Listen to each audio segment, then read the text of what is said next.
comigo do Evangelho de Mateus, capítulo de número 5. Evangelho de Jesus Cristo, segundo escreveu o apóstolo Mateus, capítulo de número 5, conhecido como o Sermão do Monte, ou o princípio do Sermão do Monte. Eu gostaria de aguardar você localizar o texto. Evangelho de Mateus, capítulo de número 5. Eu vou estar lendo a partir do verso de número 3. Aqueles que acharam, por gentileza, diga amém. Amém. Maravilha. Escrito está assim, igreja: bem-aventurados ou felizes. A palavra bem-aventurado significa feliz. Bem-aventurados pobres de espírito, porque deles é o reino dos céus. Bem-aventurados que choram, porque estes serão consolados. Bem-aventurados mansos, porque estes herdarão a terra. Bem-aventurados que têm fome e sede de justiça, porque estes serão fartos. Bem-aventurados misericordiosos, porque estes alcançarão misericórdia. Bem-aventurados limpos e puros de coração, porque estes verão a Deus. Bem-aventurados pacificadores, porque estes serão chamados filhos de Deus. Bem-aventurados que sofrem perseguição por conta da justiça, porque deles é o reino dos céus. Bem-aventurados são vocês, quando forem injuriados e levantarem mentiras, calúnias e todo mal contra vocês por conta de mim. Se alegrem e se alegrem muito, porque grande é o galardão de vocês nos céus.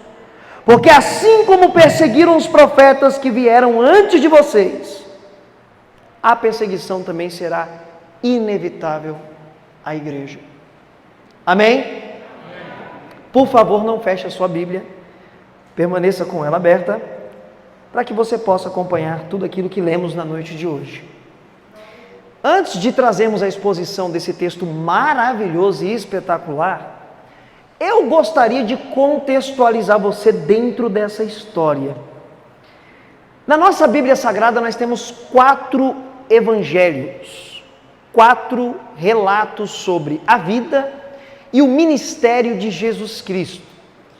E é muito curioso que cada um dos evangelistas, Mateus, Marcos, Lucas e João, eles escreveram com uma perspectiva e também escreveram com um público-alvo. Cada um deles escreveu o relato de Jesus, daquilo que recebeu, ouviu, porque entre os 4, 2 andaram com Jesus e foram apóstolos, Mateus e João. Marcos não andou com Jesus. Tudo nos leva a entender que ele foi discípulo de Pedro, era filho de uma Maria que servia Jesus, mas ele não foi apóstolo e não andou, não foi discípulo direto de Jesus. Lucas, ponto passivo, não andou com Jesus. Tudo nos leva a entender que ele se converteu através do apóstolo Paulo, que ele teria conhecido em uma das viagens em que Paulo foi espancado e surrado, e muitos acreditam que ele foi tratar do apóstolo Paulo, já que ele era um médico. Mas o mais interessante é que dentro dessa cosmovisão que cada um escreve para um público, o Evangelho de Mateus fica muito nítido quando você estuda aquilo que ele relatou e da forma que ele relatou, que o público-alvo de Mateus era a casa de Israel. Ele escreve o seu Evangelho para atingir justamente o povo judeu. E é por isso que é dentro deste Evangelho que você vai sempre se deparar com esta citação: para que se cumprisse o que disse o profeta tal. Para que se cumprisse o que disse o profeta tal. Ele faz essas citações justamente porque o povo hebreu conhecia as profecias, conhecia os profetas. E é lindo a forma que ele começa o Evangelho, mostrando para o seu público, no capítulo 1, que Jesus Cristo, ele cumpre os requisitos de descendência para ser o Messias. Ele mostra que Jesus, através de José, o seu pai adotivo, e de Maria, a sua mãe privilegiada, ele é descendente não apenas de Abraão, como também de Davi. E a promessa estava sobre a descendência de Davi. Do tronco de Davi nasceria o Messias. Já no capítulo de número 2, tem ali a visita daqueles homens que vieram do Oriente, chamados de mago, que eu entendo que é uma má interpretação, porque mago hoje, para mim, para você, seria um feiticeiro. Como um feiticeiro poderia ter ido visitar o menino Jesus? Talvez a melhor interpretação ali para aqueles homens que vêm do Oriente, que possivelmente era caldeus ou a Babilônia, eles seriam astrólogos, por isso que vieram guiados pela estrela, estudavam as estrelas. E aí fica esse bate-papo para outra pregação. Mas ainda no capítulo aí de número 3, tem o início do ministério de João Batista, que era primo terceiro de Jesus Cristo. Isabel, a sua mãe, era prima de Maria, sendo assim, Maria era prima segunda de João Batista, Jesus primo terceiro de João Batista. Já no capítulo 4, após Jesus Cristo ser tentado 40 dias e 40 noites, ele escolhe os seus primeiros discípulos. E justamente no capítulo 5, quando o seu nome já está percorrendo não só Israel e Jerusalém, mas as cidades vizinhas, e as multidões vêm para ouvir o jovem Rabi da Galileia e ver os seus milagres, ver se realmente ele é aquilo que está na profecia, que nasce o texto que lemos na noite de hoje. No começo do capítulo 5 está escrito que Jesus, vendo uma grande multidão, ele subiu em um monte. Essa era uma estratégia fantástica da época, porque dentro dos relatos dos evangelhos tinha multidões de 5.000 pessoas que ouviam Jesus pregar um sermão. Como que é possível você pregar no gogó para 5.000 pessoas? Essa estratégia de subir em um monte era fantástica, porque o vento ajudava a propagação da voz daquele que estava pregando e ensinando.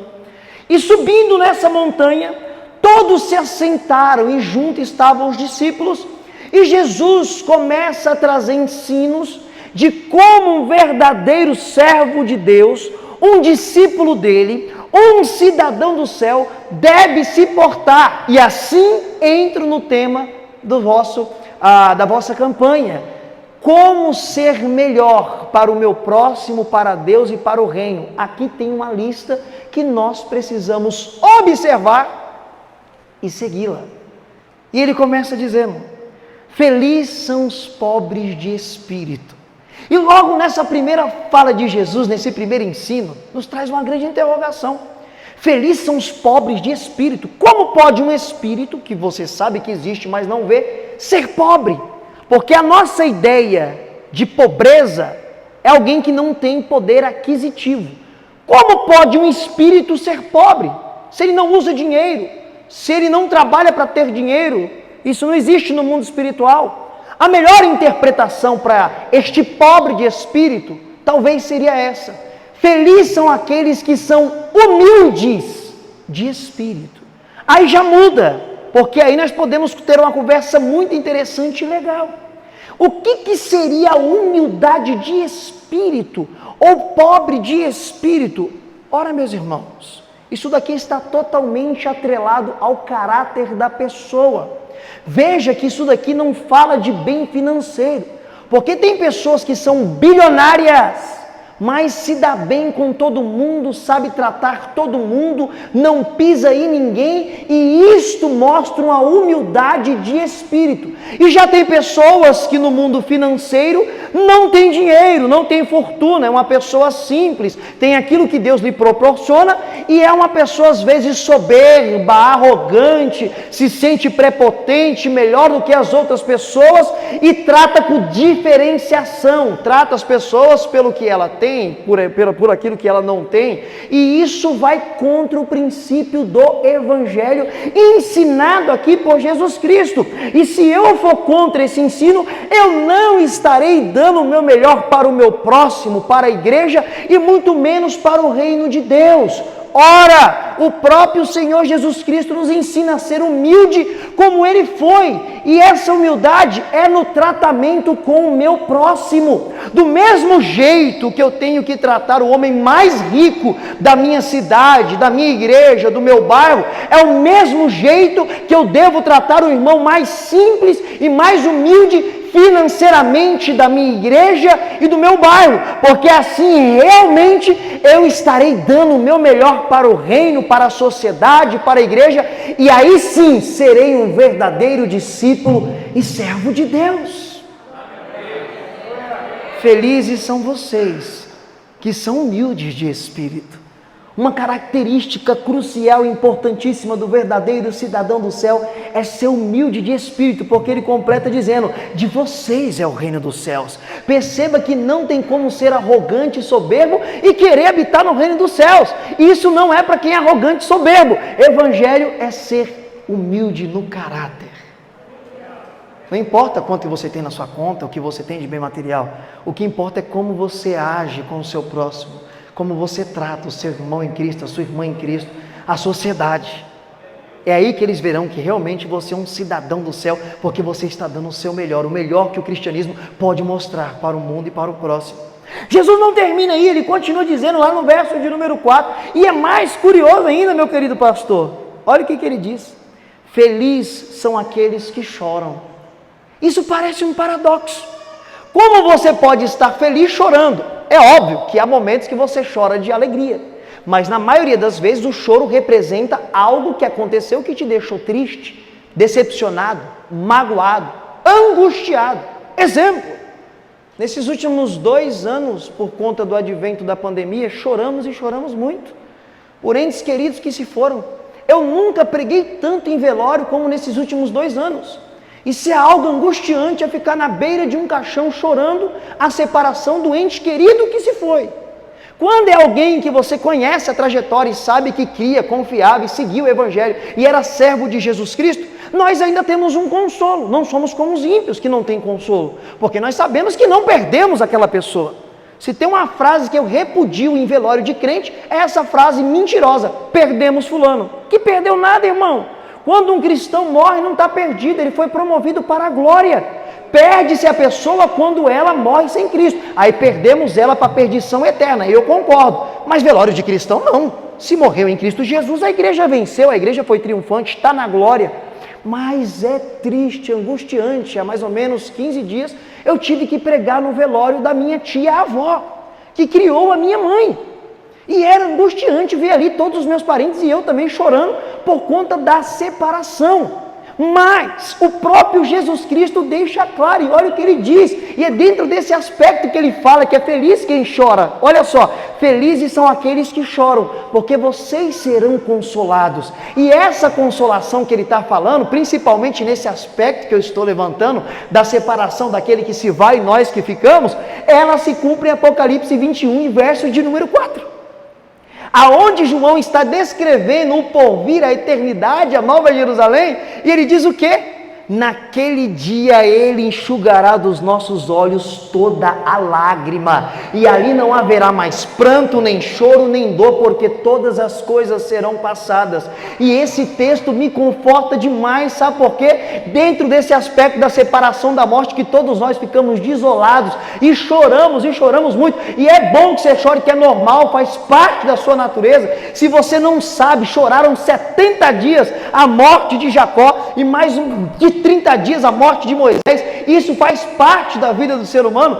Quando chegar esse dia aqui, nunca mais eu e você vamos precisar se reunir à beira de um caixão para chorar a morte do ente querido que partiu, porque ali não haverá mais morte, não haverá mais dor, não haverá mais separação, e nós seremos consolados. Por isso, felizes somos nós, cristãos verdadeiros, que choramos, mas seremos consolados.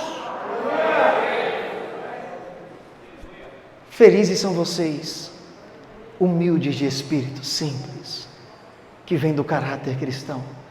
Felizes somos nós até quando sofremos e choramos, porque nós sim somos consolados, ainda que momentaneamente pelo Espírito Santo, mas seremos consolados eternamente através da presença do nosso Cristo. E ele continua dizendo, verso de número 5: felizes são os mansos, porque estes herdarão a terra.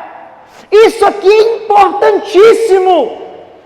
Veja que não tem como você dar o seu melhor para a igreja, para a sua família, para o reino, para a sociedade, se você for uma pessoa violenta, sanguínea, que quer resolver tudo na briga, na discussão e na porrada.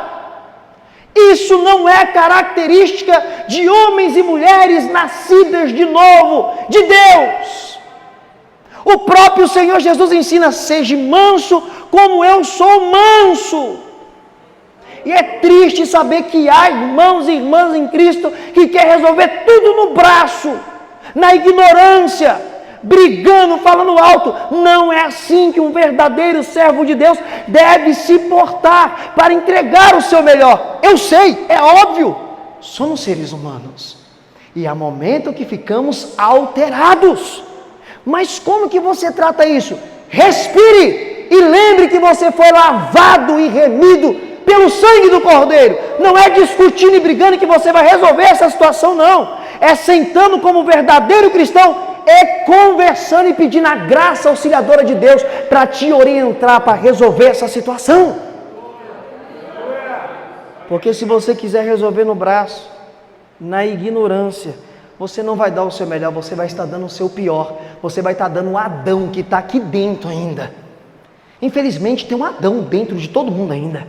Enquanto essa carcaça não for transformada, tem um Adão e tem uma Eva aí dentro, que fica brigando com você, que quer ser agressivo, quer resolver no tapa, na porrada, porque eu sei como que é, irmão, eu sou homem que nem você. Mas não é assim que devemos nos portar. E Deus nos dá a graça para não irmos por esse caminho e entregar o pior, mas entregar o melhor. Felizes são os mansos. É resolver com... Irmãos, eu aprendi algo muito importante sofrendo. Eu fui acometido de um problema no estômago. Talvez o pastor Wanderson e quem já me viu aqui pregando antigamente lembra que eu era mais fortinho. Eu perdi 20 quilos, recuperei 8, estou em tratamento ainda, mas eu não posso engordar de novo. O médico me ensinou que realmente para comer bem, às vezes nós precisamos ficar doentes, que aí você muda toda a sua vida e para ter saúde. Mas enfim, e eu percebi que esse problema meu também era muito influenciado pelas minhas emoções. Quando eu ficava estressado, angustiado, bravo, nervoso, eu passava mais mal. E através disso eu consigo também me policiar para não ficar estressado e tentar resolver tudo no grito, porque não funciona. Além de não dar certo, ainda me faz mal com o meu corpo, que é o templo do Espírito Santo. Então eu procuro ser a pessoa mais tranquila e paciente do mundo.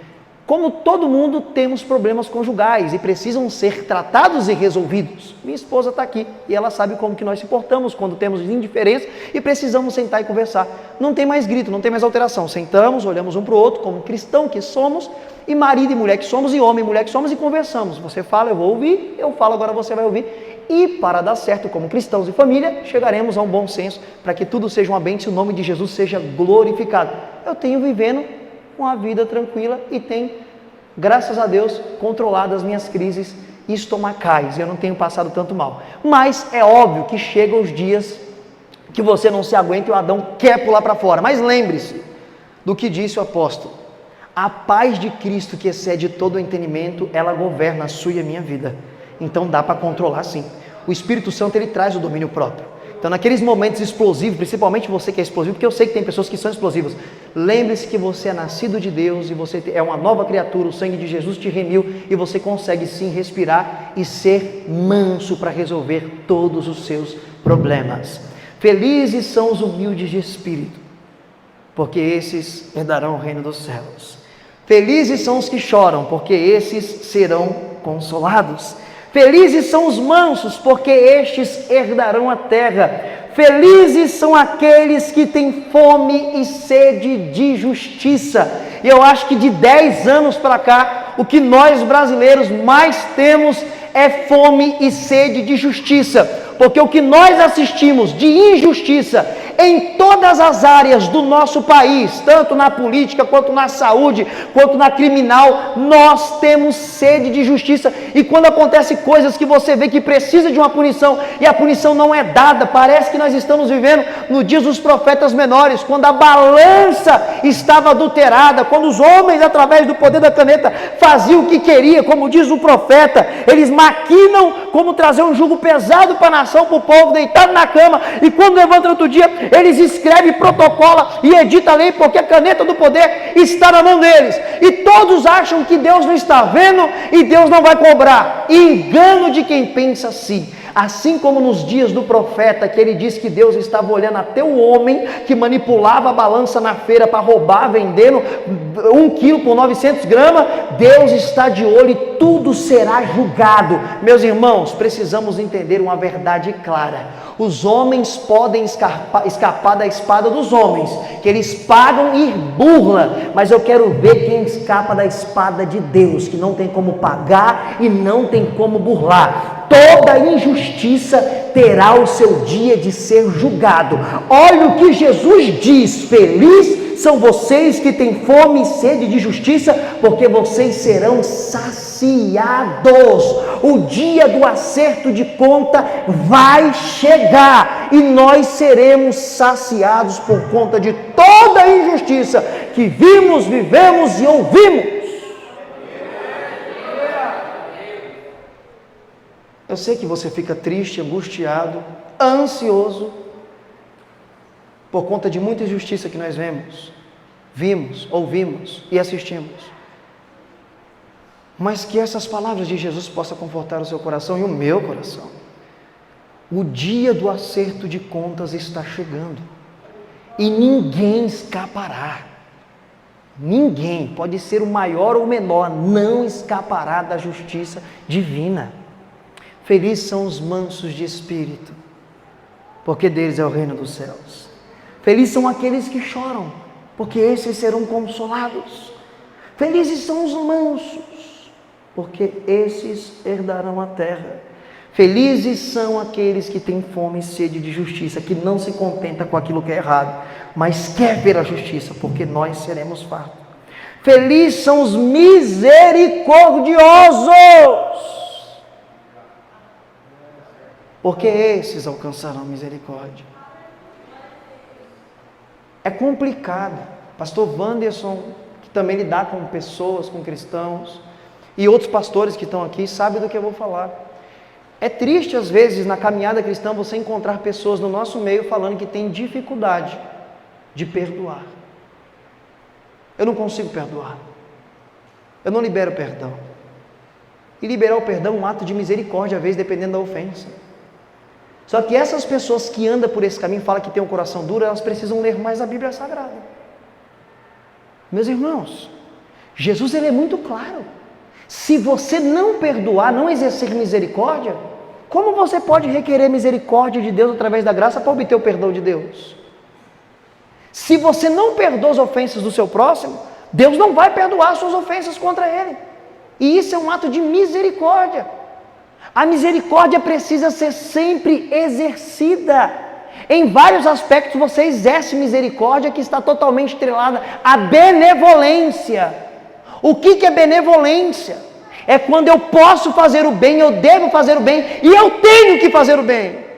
E muitas vezes todos nós que estamos aqui pecamos por omissão. Todos, eu e você, pecam por omissão, muitas vezes. Porque está escrito que quando eu posso fazer o bem e não faço, eu peco. Às vezes Deus traz situações para você exercer misericórdia e fazer a benevolência, e você faz vista grossa, eu faço vista grossa. Não exercemos a misericórdia. E Jesus ele é muito claro, ele é claríssimo. Felizes são os misericordiosos, porque vocês alcançarão a misericórdia de Deus. Você quer dar o seu melhor? Em 2023, seja mais misericordioso. Não deixe passar batidas as oportunidades que Deus traz para você exercer a misericórdia e a benevolência. Assim você será melhor para a igreja, para o reino e para o próximo e para você mesmo. Porque assim como eu, você sabe que você se sente mais feliz quando você pode fazer alguém feliz.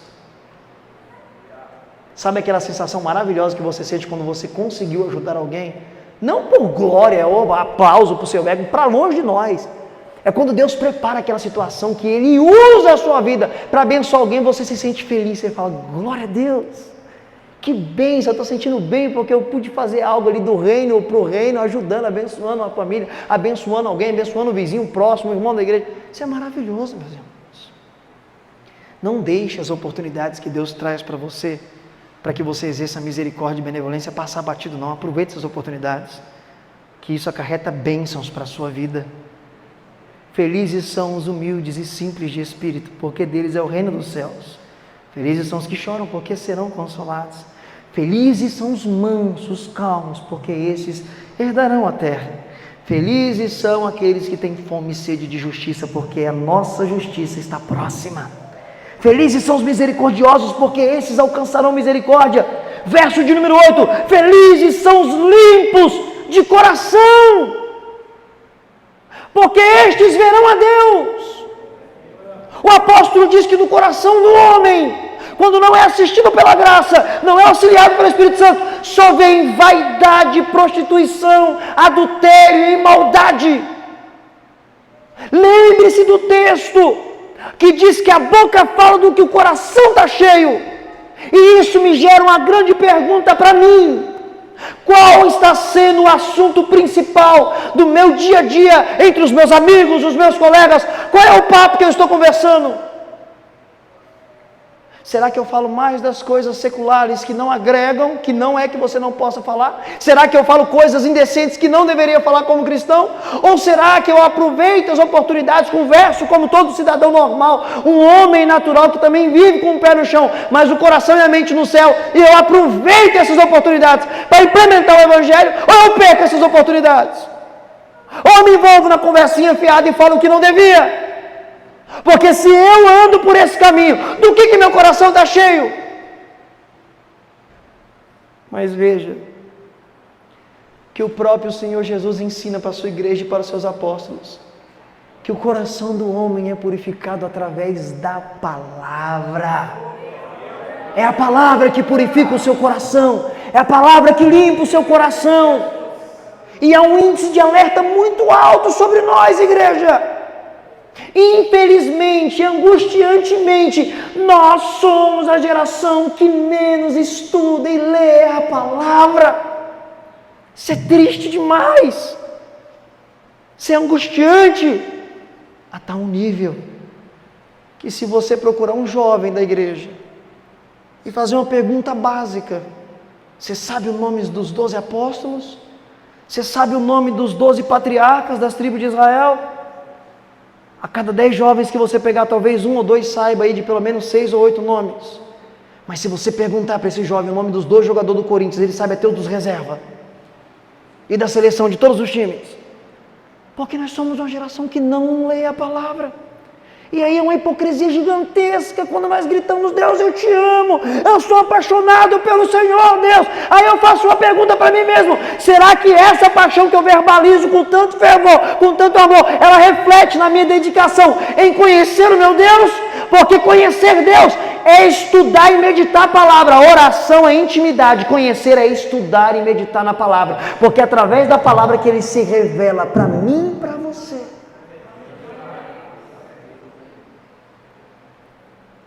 E isso me motivou a fazer o trabalho que eu faço nas mídias sociais, há pelo menos 2 anos.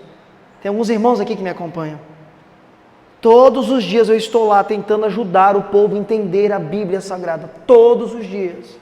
Porque eu sei a necessidade de um cristão conhecer a palavra. E quando ele conhece a palavra, ele não mastiga mais palha seca. Ele não vai no vento de qualquer heresia ou conversa fiada. Ele só come o verdadeiro trigo que vem do céu.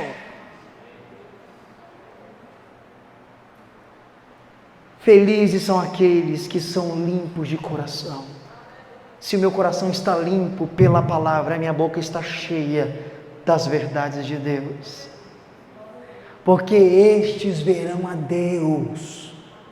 Você quer ver Deus?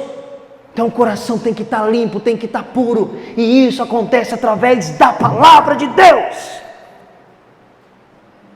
Verso de número 9: felizes são os pacificadores, porque estes serão chamados filhos de Deus. Uma característica daquele que é filho de Deus, ele é pacificador. Ele não é o famoso isqueirinho da igreja ou da sociedade, que não pode ouvir uma conversa fiada e fermenta. A Bíblia chama de mexeriqueiro. E todo lugar tem, irmãos. Enquanto nós habitarmos nessa estrutura pecaminosa, na igreja tem mexeriqueiro, na sociedade tem mexeriqueiro, no trabalho tem mexeriqueiro, sempre vai ter os fofoqueiros. Mas qual é o papel do verdadeiro cristão? Se surgir um burburinho, uma conversa fiada, chegar em mim, eu tenho que pacificar e não fermentar. Se chegou em mim, ela morre aqui. Ela vai parar aqui, eu não vou replicá-la e assim agir contra o ensino de Jesus. Eu vou pacificar. Eu vou tentar acalmar o que está acontecendo ali. Não passar para frente. Não agitar mais. Não jogar mais lenha na fogueira. Porque assim eu não serei o pacificador que Jesus diz. E assim eu não serei reconhecido como filho de Deus. Porque os filhos de Deus são conhecidos porque são pacificadores. E eu tenho certeza que Deus já trouxe várias oportunidades de você e eu pacificarmos alguns problemas. A pergunta é a mesma: será que nós conseguimos aproveitar essa oportunidade e realmente pacificar? Se sim, glória a Deus. Se não, que Deus nos dê graça, para quando acontecer de novo, conseguirmos, através da graça do Espírito Santo, pacificar aquela situação. Porque assim eu e você seremos reconhecidos e chamados de verdadeiros filhos de Deus. Felizes são os que choram. Felizes são os que têm sede de justiça. Felizes são os mansos. Felizes são os pacificadores. Indo para a conclusão. Felizes são vocês quando forem perseguidos pelo meu nome. Ah, irmão Wesley, isso ainda não está acontecendo conosco. Isso aí era lá no primeiro século, há 2000 anos atrás. Concordo em partes. A perseguição para nós ainda não é como era para eles. Física, cadeia, espancamento e morte. Mas muitos que estão aqui já devem ter sofrido por conta do nome de Jesus, pelo menos uma perseguição psicológica já. Ou social, por conta de defender aquilo que você crê. A família ideal, bíblica, você já sofreu perseguição, tenho certeza disso. Você é quadrado, você é retro, mas fica tranquilo. E com o que eu vou te falar, eu não quero te assustar. A perseguição, como eles sofriam, ela vai chegar. Porque está escrito. Ela vai bater na porta do Brasil. Nós aqui não estamos sofrendo ainda, literalmente, fisicamente, pelo nome de Jesus. Mas enquanto eu prego para você que está sentado numa igreja tão confortável, tão bonita, um lugar tão, um ambiente tão gostoso, tem crente agora apanhando pelo nome de Jesus. Tem crente agora morrendo pelo nome de Jesus. Tem crente agora com um pedacinho de um versículo bíblico lendo e chorando porque tem um pedacinho de versículo bíblico. Mas essa mesma perseguição, ela vai bater na porta do Brasil. E Jesus está dizendo aqui que quando isso acontecer, não é para chorar, não é para ficar triste, não é para murmurar, porque não. Feliz é você de viver isso que está acontecendo aqui. Como pode ter felicidade em sofrer pelo nome de Jesus, irmãos? Eu falo isso aqui com toda a sinceridade, de irmão seu em Cristo Jesus. Quando eu falo isso, meu coração queima.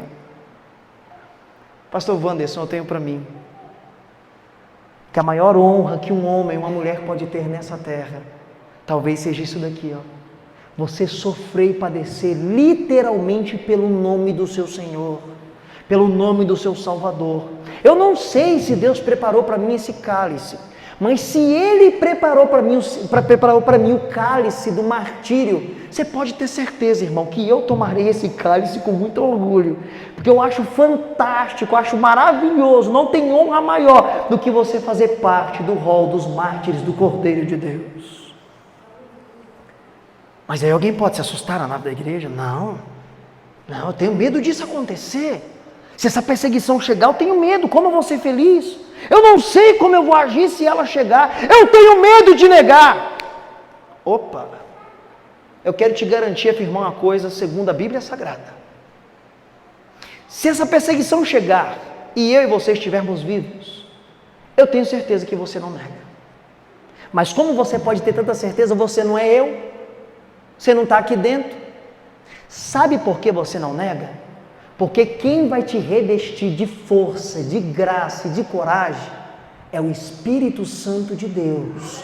É o mesmo que deu força para todos esses homens amarrados no tronco, o homem com a tocha na mão para acender a pira, olhava para a cara deles, nega o seu Senhor. Não nego, taca fogo, pode tacar fogo. É o Espírito Santo de Deus que te dá força para não voltar atrás e para não negar o nome do seu Senhor. É só através desta graça que você vai permanecer fiel até o fim.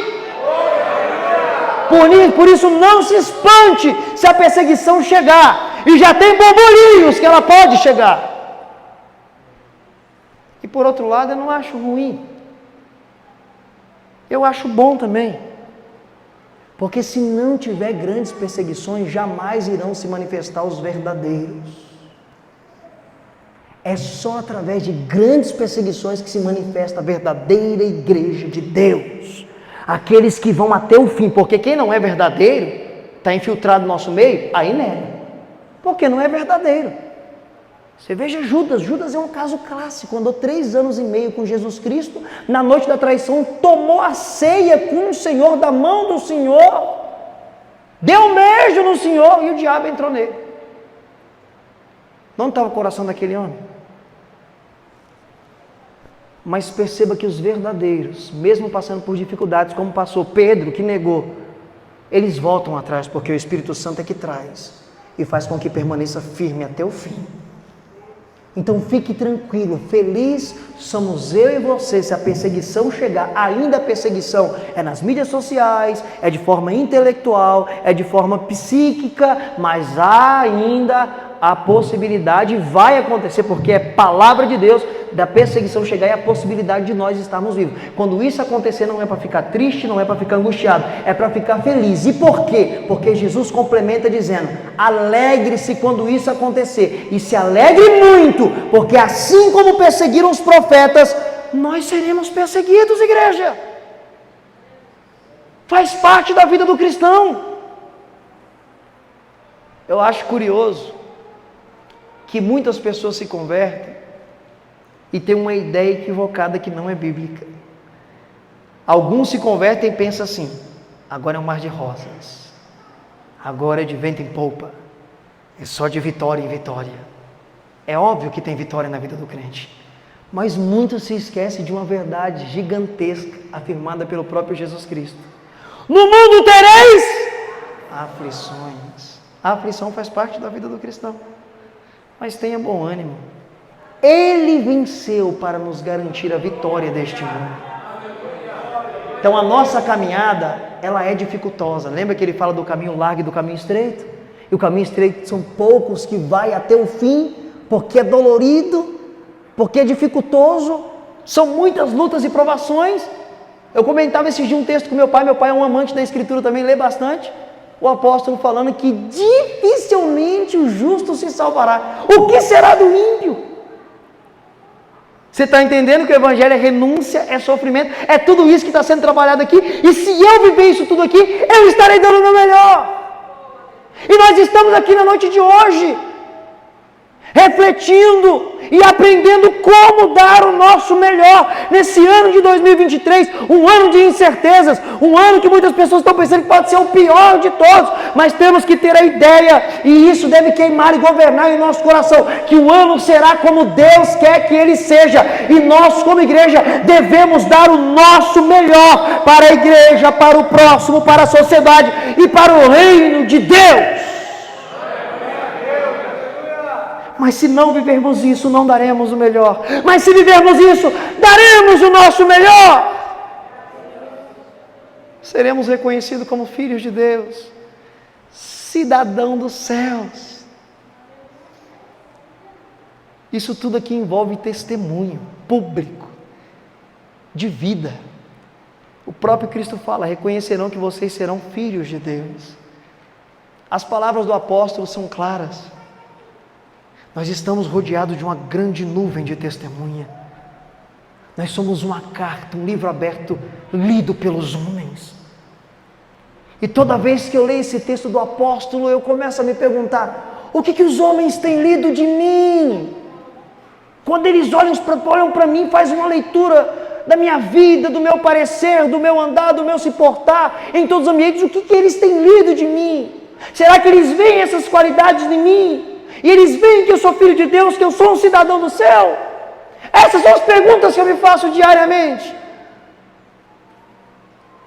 E diariamente nós devemos pedir a graça auxiliadora de Deus para colocar tudo isso em prática. Porque o homem que está aqui dentro, o homem que está aí dentro não consegue viver isso se não for assistido pela graça de Deus e o Espírito Santo governar a sua vida e o seu coração. Você quer dar o seu melhor nesse ano para Deus? Para a igreja? Para o próximo? Para a sociedade? Eu também quero, irmãos. Mas nós precisamos de mais do Espírito Santo. Sem Ele não faremos nada disso. E eu me apego nas palavras de Paulo, que possamos encher-nos, possamos se encher cada dia mais do Espírito Santo de Deus. É isso que a igreja precisa hoje. É isso que eu preciso. Porque senão eu jamais conseguirei dar o meu melhor para você e para a igreja e para o próximo. Meus irmãos, se vocês estão me entendendo, por favor, fique de pé. Eu quero orar com vocês e por vocês. Nós precisamos dar o nosso melhor. Nós precisamos ser melhores. Precisamos viver todas essas verdades que Jesus Cristo nos apresenta essa noite. Porque assim teremos o céu. Porque assim seremos reconhecidos como filhos de Deus. Seremos melhores esposos, esposas, filhos, obreiros e cidadãos para com a sociedade. Eu quero orar essa noite pela sua vida, pela sua casa, pelo seu casamento, pelos seus filhos. E eu quero orar com vocês, eu não quero orar sozinho. Mas antes de eu orar, igreja, eu quero fazer aqui um grande convite. Eu não sei se no meio dessa multidão tem alguém que ainda não se entregou publicamente para Jesus. Publicamente você ainda não confessou Jesus perante os homens que Ele é o Senhor da sua vida. E nessa noite de hoje o Senhor Deus falou ao seu coração. E você deseja viver tudo isso, você quer tudo isso para a sua vida. Você quer Jesus, você quer o céu. Você quer habitar na eternidade com todo esse povo abençoado que está aqui. Se tem alguém no nosso meio essa noite que ainda não confessou Jesus Cristo publicamente como seu Senhor, eu te faço um convite, levanta sua mão e vem aqui, que eu quero orar pela sua vida. Tem alguém no nosso meio essa noite que publicamente quer se entregar para Jesus? Vem aqui, eu quero orar por você e com você. Ou talvez tenha alguém que por algum motivo você acabou se afastando do Evangelho. Não compete a mim e a ninguém saber o que houve, o que aconteceu. Mas o que nos compete essa noite é dizer para você: retorne para a casa do Pai e para os braços do Cordeiro de Deus. Tem alguém essa noite que quer se reconciliar publicamente com o Senhor e com a igreja? Vem aqui, eu quero orar pela sua vida. Não tem ninguém? Todos somos salvos e crentes, glória a Deus, aleluia, amém? Amém.